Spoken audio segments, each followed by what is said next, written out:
Hi, it's Kathy, and I'm here to talk to you a little bit about something that does have to do with the criminal justice system, but you might not see the connection right away.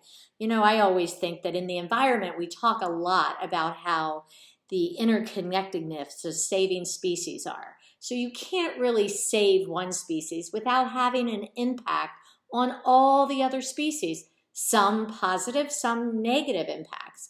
So, same with almost anything that happens. Anything that happens in the criminal justice system doesn't happen in a vacuum and can impact the rest of society, as everything that happens in society can impact our criminal justice system. And one of those we may not talk about enough in criminal classes, we do talk a lot about in sociology, and that is wealth inequity. Wealth inequity is pretty wild in this country. The gap between people who make the littlest and make the most in our country has been getting greater and greater. But something that is growing even faster than that is the wealth inequity. And yes, income inequity is sometimes measured within that wealth inequity, but we have to look at what gets passed down from one generation to another generation and look at the inequity in that. So, just to be clear, by 2019, the top 1%, that's 1%, 1/100th of our country, own now 38.6% of all the wealth held in the United States. Is that not crazy? The top 10% now own 77.2%, so it's actually about double that of the top 10%, so the next 9 of those. The bottom 90% of our country own only 22.8% of the wealth, and even that isn't distributed evenly.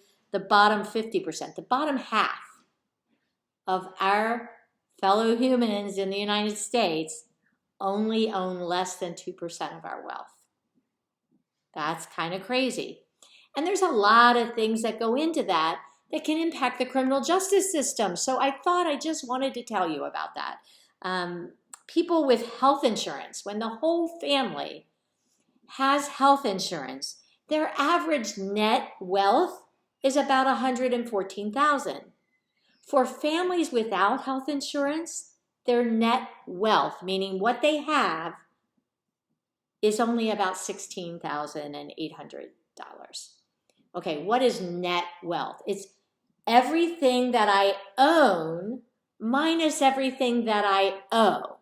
So if I own a house and it's worth $100,000, but I owe $30,000 on it, my net worth is $70,000. When you get out of college, you may earn maybe $80,000 or $100,000.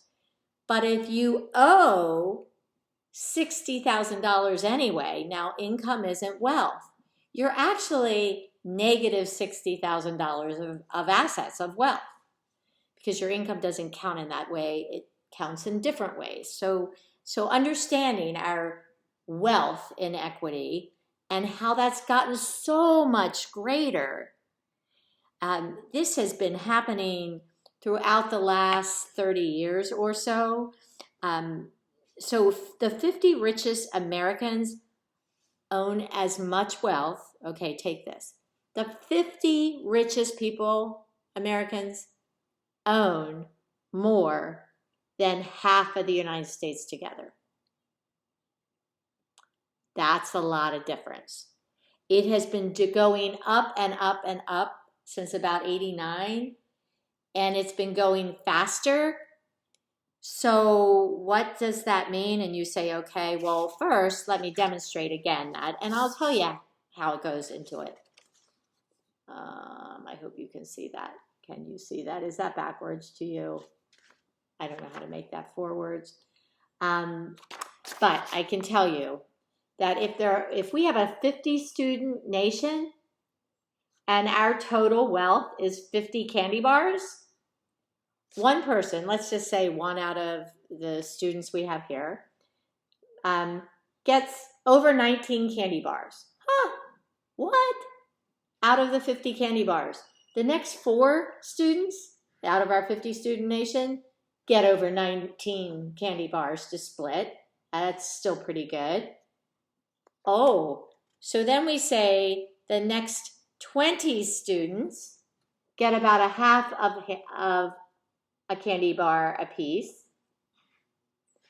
But the last half, 25 students, half of your countrymen, your fellow countrymen in our 50 student country, split 4/5 of a candy bar. So we'll give you the Hershey bar, but we're going to take back a fifth of it. Now you can have the rest, all of you 25 people, and you might get a little bite. That's how that goes. Wow, that's pretty wild, isn't it? So I just showed that as a demonstration to show you what one person gets, you know, the Bill Gates of the world and the Michael Bloombergs, yeah. And then 4 of you get, oh, you still get a lot of stuff. Nobody's complaining in this group either. Well, they might, but they don't belong. They're usually complaining about their taxes. These guys actually don't so much. These guys do. And then these 20 students, they still get half a candy bar, so they can be convinced that they're the successful people in America. And then all these people, half of you, share 4/5 of a candy bar. That's pretty crazy. So when we look at what goes with that, when I just told you about who has health insurance and who doesn't, what happens when a medical emergency happens? In my world, if I have health insurance, and I do, and I'm, employed and everything's working fine, there's a blip on the radar screen, and my medical emergency is something I can concentrate on because it's not the thing that's going to devastate my family economically. It's just not. Homeowners versus renters, huge differences. Homeowners' net worth is 80 times what renters are in this country. 80 times. Can I say that again? That's crazy. Home equity and retirement accounts make up over 60%, about 2/3 of all of our net worth. So the rest might be some other things, some other investments, some stock things that aren't in 401ks or retirement benefits. So most of what we are worth as we get older become our home equity. Keep that in mind when the ability to purchase a home comes up. Because as a college educated person, you are also moving up in that ability to earn more, which still will not absolutely close the gap, but it will start to grow your ability to have more. This has to do with the criminal justice system because the education that you get when you have wealth is better than the education you can get if you don't have wealth. If I have wealth, I can either choose to live in a more expensive neighborhood where my schools are better, or if I happen to live because I want to be the gentrified city dweller, and I want to do that, I can send my kids not to the schools in there, but to a private school. So either way, that wealth helps the education be better, which helps my children be able to go to college easier, which makes the ability to earn money, because we all know that a college education is worth a couple $1,000,000 in your ability to earn throughout your lifetime over people with no college education. So is this crazy? I look at people with the median wealth, okay? So we can't not talk about race in that either. The non-Hispanic whites have a median wealth of $139,300. Median wealth. See how much lower that is than the millions it takes to be in the top 1%? Yeah. Asian American families are about 156,000, a little over. That's not statistically really significant over the 139, but it's a little bit above, but okay. Black households are at 12,780. So white 139, Asian American 156, black households, and I'm using the terms that they use for the demographics that they've studied, 12,780. Hispanic households, 19,990. So when you get those benefits to you, is it easier to stay out of the criminal justice system? Is it easier to get the things that we know that pull you out of poverty? And remember what we just talked about this week, which is why this is important. I just talked about criminalization of the homeless. Well, if home resources, the very ability to have a home is denied to me, am I more likely to be criminalized because I don't have a home? Over 7,000 people live in cars in Los Angeles. And yet there are a ton of places where that's illegal and you risk arrest every day.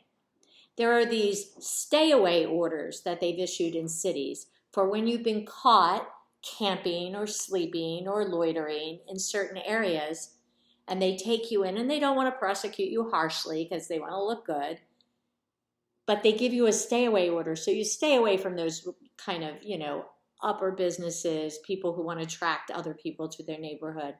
So you're told to stay away. But if you keep getting those because you move all over the city, oh my gosh, you don't know where the next safe place to go is.